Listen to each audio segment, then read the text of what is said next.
ان کنت لمن الساخرین، اور اللہ تعالیٰ کی طرف سے کہا جائے کہ تو دنیا میں مذاق اڑانے والوں میں تھا، تو نے تو اللہ کو کیجول لیا ہوا تھا. او تقولوا، یا تم پھر موت کے وقت یہ کہنا شروع کر دو، لو ان اللہ ہدانی، اگر اللہ نے مجھے دنیا میں ہدایت دی ہوتی، لکنت من المتقین، تو میں ضرور پرہیزگاروں میں ہوتا. یہاں پہ بھی لوگ کہتے ہیں جی دعا کریں جی اللہ نے توفیق دی تو نماز پڑھیں گے. اللہ تعالیٰ بارہ موت کے وقت تم نے یہی بہانے لگانے ہیں، تو اس کے ساتھ پھر یہ ہونا چاہیے کہ ہاں یہی کہنا تو میں تمہارا بہانہ مان لوں گا. نہیں، آپ ساتھ سنے کیا ہے، او تقول حین تر العذاب، یا پھر جب وہ موت کا عذاب دیکھے تو کہے لو ان لی کرۃ فاکون من المحسنین، کاش مجھے دنیا میں دوبارہ جانا نصیب ہو جائے، میں بڑا نیکوکار بن جاؤں گا، ایک بار دنیا میں دوبارہ چلا جاؤں. اس پہ میرا بھی ریسنٹلی ایک لیکچر بھی ریکارڈ ہوا ہے، مسئلہ نمبر 196، کاش میں دنیا میں واپس جا سکتا. وہ آپ دیکھیں، اس میں نے اس طرح کی آیات کو بھی کور کیا ہے.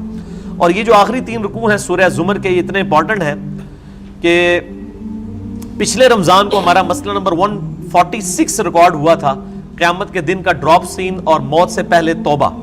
اس میں نے یہی آخری 3 رکوع اس کے کور کیے تھے، اس لیے میں آج ڈیٹیل میں نہیں جا رہا اس طرح.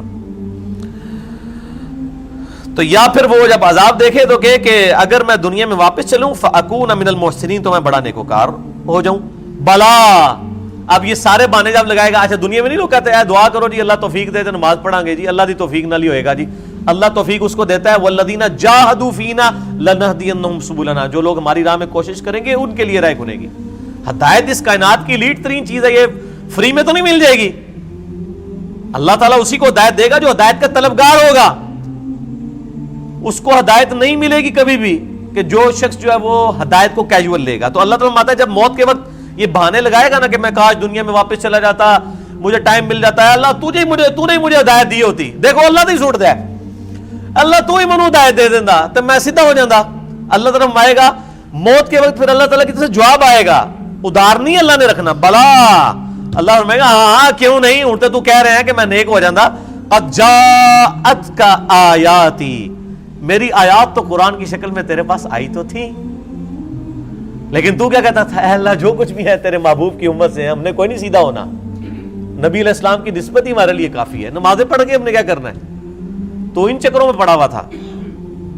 میری آیات آئی تھی فکذبت، لیکن تو جھٹلاتا رہا، تو یہی کہتا رہا بلے شاہ سی مرنا نہیں، گور پیا کوئی اور. لوگوں کی موت دیکھتا تھا تو یہی سمجھتا تھا کہ یہ تو کوئی اور مرا ہے، مجھے تو موت آنی نہیں ہے. واستکبرت، اور تیرے اندر بڑا تکبر بھی تھا. صحیح مسلم کے اندر حدیث ہے کہ نبی علیہ السلام نے فرمایا جس کے دل میں رائی کے دانے کے برابر بھی تکبر ہوا وہ جنت میں نہیں جائے گا.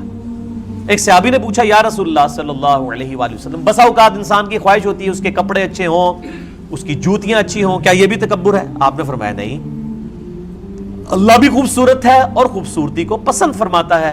تکبر یہ نہیں کہ تم اچھا لباس پہنو یا اچھے جوتیاں پہنو، بلکہ تکبر یہ ہے کہ تم حق بات سے تکبر کرو، حق بات کو قبول نہ کرو اور دوسروں کو حقیر سمجھو. اگر کسی شخص نے مہنگے کپڑے پہنے ہیں کوئی تکبر نہیں، لیکن اگر اس کی بنیاد پہ لوگوں کو حقیر سمجھتا ہے متکبر ہے. اور سب سے بڑا تکبر کیا بتایا کہ حق بات سے عناد کرنا. ایک شخص کو پتا چلا قرآن میں لکھا ہے ایاک نعبد و ایاک نستعین، اب وہ بار بار نماز میں بھی پڑھ رہا ہے پھر بھی المدد یا غوث الاعظم دستگیر کہہ رہا ہے، تو یہ تکبر ہے نا، اس کے اندر اکڑ ہے نا، وہ اپنی اصلاح نہیں کرنا چاہتا. تو اللہ تعالیٰ ماتا ہے کہ میری آیات تیرے تک پہنچی تھی، فکذبت، تو جھٹلایا کرتا تھا، واستکبرت، اور تو گھمنڈ میں تھا، وکنت من الکافرین، اور تو ناشکروں میں شامل تھا. یہ کافر کا فوراً ترجمہ کر دیتے ہیں یہ شاید اس سے مراد کوئی مودی ہوگا یا کوئی ٹرمپ ہوگا یا بش ہوگا، ابھی تو تینوں زندہ، ہو سکتا ہے مرنے سے پہلے ان کو ہدایت مل جائے، یہ سمجھتے ہیں. حالانکہ عربی میں کافر کہتے ہیں انکار کرنے والے کو. صحیح مسلم میں 246 نمبر حدیث ہے انٹرنیشنل نمبر کے مطابق کہ جس شخص نے، نبی علیہ السلام نے فرمایا کہ بندے کے ایمان اور کفر کے درمیان لکیر نماز ہے. عملاً تو وہ کافر ہے جو نماز نہیں پڑھتا، وہ پاکستان کے شناختی کارڈ میں مسلمان ہے. اللہ تعالیٰ نے جو کرائٹیریا سیٹ کیا ہوا ہے اس میں وہ شخص عملاً کافر ہے جو نماز نہیں پڑھتا. ابو داؤد ترمذی میں حدیث ہے جس نے جان بوجھ کے نماز چھوڑی اس نے گویا کفر کیا. آپ اس کو بے شک مسلمان سمجھتے رہے، اللہ کے حضور اس کا اسلام ثابت نہیں ہے جو نماز نہیں پڑھتا. بڑا ناشکرا تھا. وَيَوْمَ الْقِيَامَةِ تَرَى الَّذِينَ كَذَبُوا عَلَى اللَّهِ, اور قیامت والے دن تم دیکھو گے ایسے شخص کو جو اللہ پہ جھوٹ باندھا کرتا تھا. وجوہہم مسودہ, کہ ان کے چہرے سیاہ ہوں گے. اللہ پہ جھوٹ باندھنا یہی ہے نا کہ خیر ہے جی اللہ تعالیٰ نے ساڑی نمازاں نہیں چاہیے دیاں, یہ اللہ پہ جھوٹ باندھنا ہے نا. یہ کہاں لکھا ہوا ہے قرآن میں کہ اللہ کو ہماری نمازیں چاہیے یا نہیں چاہیے؟ اللہ نے تو اس کو ٹاپک ہی نہیں بنایا. اللہ نے تو کہا تمہیں تمہارے لیے نمازیں چاہیے, تمہاری ڈیوٹی لگائی ہوئی ہے. یہاں پہ تو بھینس کام کرنا چھوڑ دینا, اگلے دن اس کا گوشت مارکیٹ میں آ جاتا ہے, جو دودھ دینا چھوڑ دے بھینس, اس کو کہتے ہیں اسے سلاٹر ہاؤس لے جاؤ, کمیلے لے جاؤ جیلم. تو وہ انسان جو اللہ تعالیٰ کی طرف سے دی ہوئی ذمہ داری پوری نہ کرے, اس کے لیے بھی ایک بہت بڑا کمیلہ اللہ نے تیار کیا ہوا ہے, سلاٹر ہاؤس دوزخ کی فارم میں. وَلِعَوْذُ بِاللَّهِ تَعَالَى.